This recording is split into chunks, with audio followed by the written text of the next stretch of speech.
Willkommen. Welcome back to the channel. My name is Sean Huggins and this is React with Hugs. Thank you so much for being here. Today, we have a crazy looking story. Check this out. How did a Jew escape Auschwitz?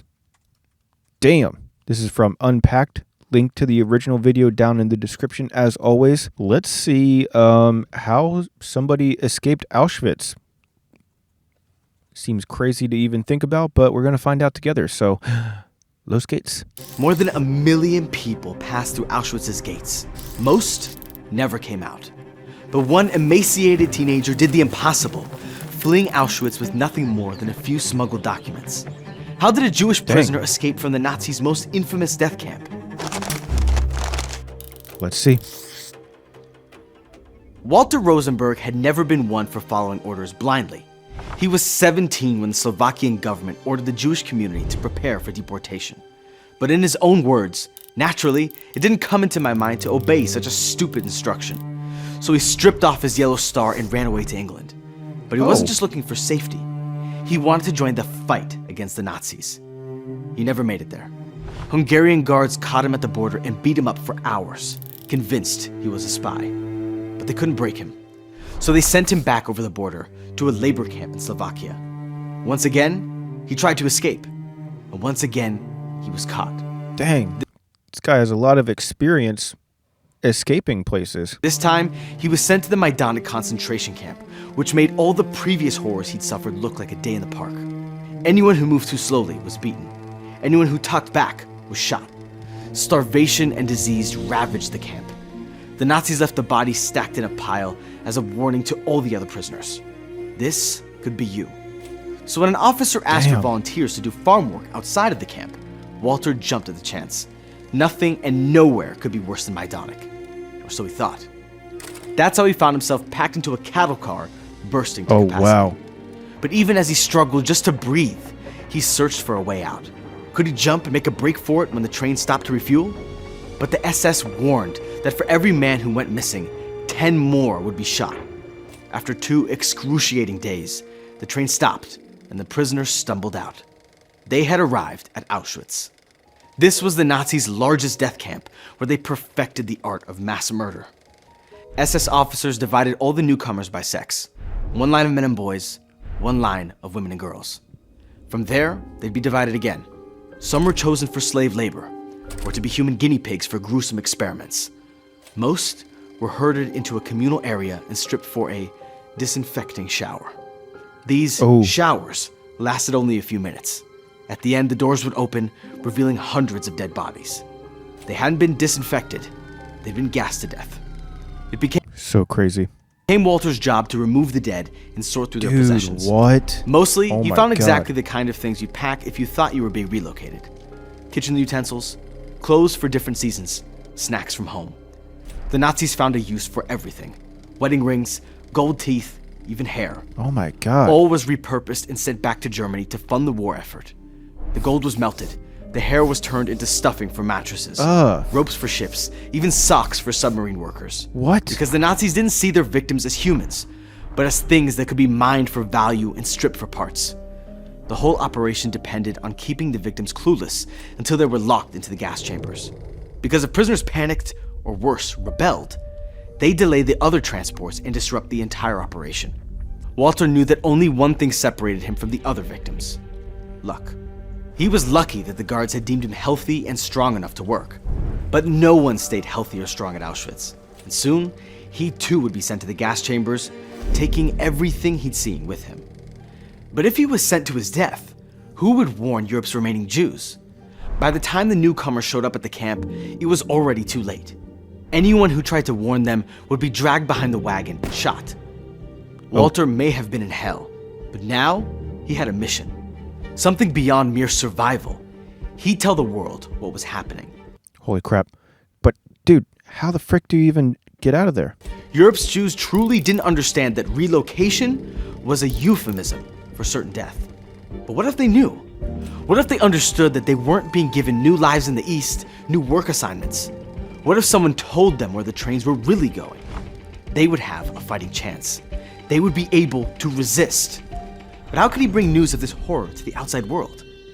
He turned the problem over and over in his mind, as he dragged bodies from the chambers, as he sorted through the possessions of people who had been alive only moments before, as he coughed and sputtered and eventually ended up in the camp's hospital with typhus. Most of the prisoners who went to the hospital never came out again, but Walter got lucky. Because at the hospital, he encountered a member of the resistance who brought him medicine and helped nurse him back to health. Even in the worst conditions imaginable, prisoners had banded together, risking torture and death to resist their Nazi overlords. Now, Walter had joined their ranks. The resistance helped find him a job as a registrar, a prisoner who recorded the names and information of the victims who had been selected to live. He took careful notice of every detail. The layout and geography of the massive camp, the number of arrivals, where they came from, what they carried, how many were chosen to work, how many were murdered on site. In 1944, he learned that a group of inmates were building a new railway line that would lead straight to the gas chambers. Dang. The old line couldn't handle all the incoming victims. And when a drunk SS guard laughed that soon they'd have Hungarian salami, Walter started putting the pieces together. The SS stole everything from the new arrivals. From the French Jews, it had been sardines. From the Greek Jews, it was halva and olives. From the Dutch Jews, it was cheese. Now the Nazis were joking about Hungarian salami, which meant that they were preparing for the murder of the Jews of Hungary. Walter had been contemplating his escape for 2 years. Holy It crap. was now or never. The fate of Hungary's Jews hung in the balance. But how do you escape from Auschwitz? How do you get past the constant That's what I'm surveillance? saying. The barbed wire, the guns, the dogs. He'd already planned one escape along with another inmate in the camp, but his partner had tried to do it alone.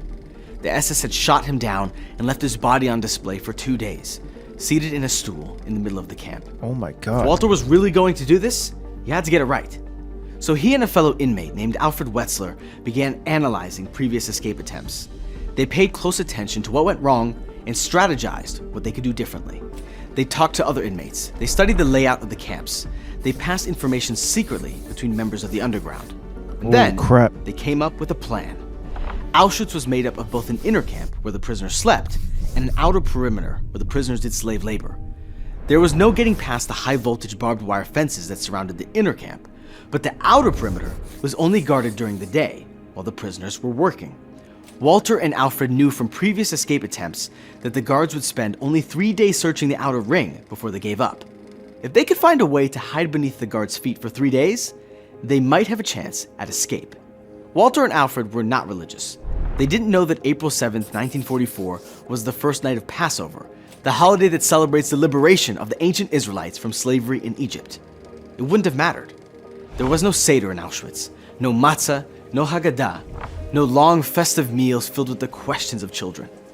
But without knowing it, Walter and Alfred were following in the footsteps of their ancestors. Oh. Like the ancient Israelites, they'd suffered for years.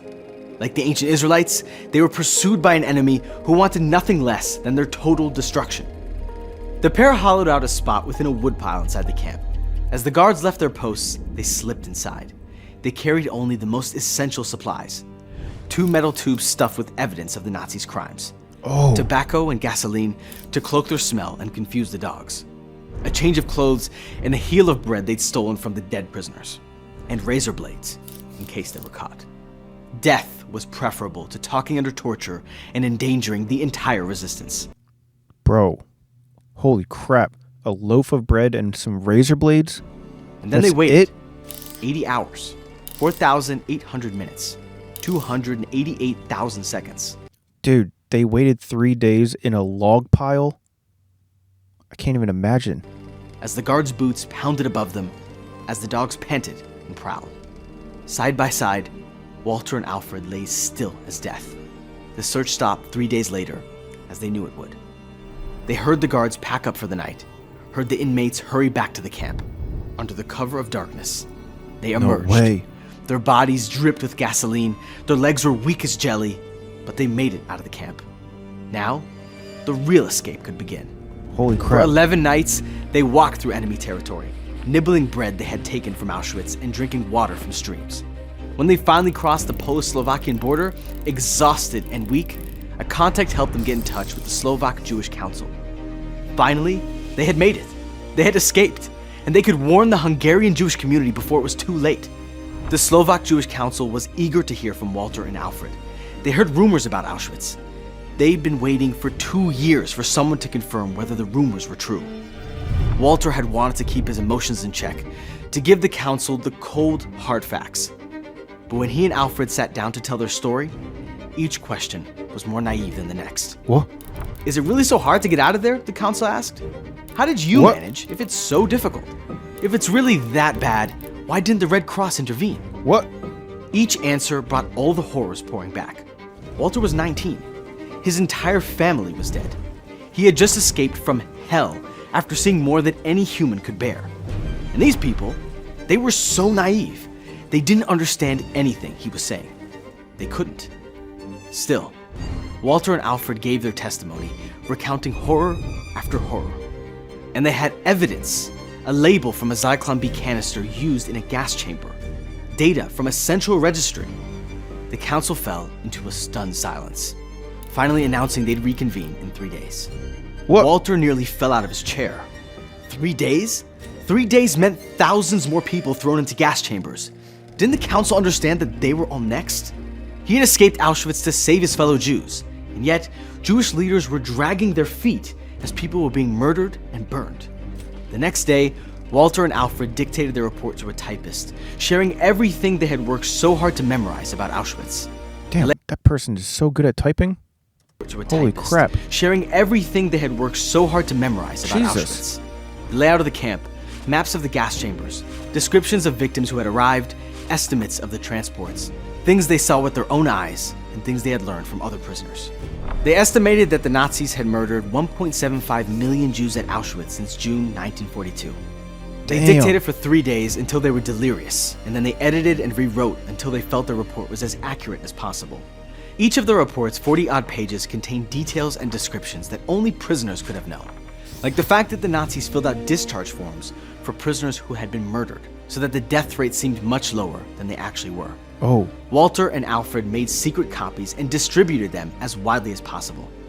The Slovakian Jewish Council gave the report to Rudolf Kastner, one of the heads of the Hungarian Jewish community. For safety, Walter took on a new identity with forged papers. From now on, he was Rudolf Verba, a man with centuries of Aryan ancestry. Rudolf's new birthday was April 7th, the night Walter had begun his miraculous escape. Oh. He'd done it. He'd warned the Hungarian Jewish community in time to prevent the murder of another million Jews. Or so he thought. The Verba-Wechsel report was published anonymously in Switzerland in May 1944. It wasn't long before headlines started appearing in international media. A month later, 2 more men managed to escape from Auschwitz. Oh. But what they reported turned Walter's stomach. 100,000 Hungarian Jews had already arrived at Auschwitz. Oh, damn. None had survived. How could this be? Why hadn't Hungary's Jewish leaders publicized the report as soon as they received it? Walter knew who he blamed. Rudolf Kastner, head of the Hungarian Jewish community. At the time Walter had handed in the report, Kastner had already been negotiating with the Nazis to secure the safety of Hungarian Jews. Oh.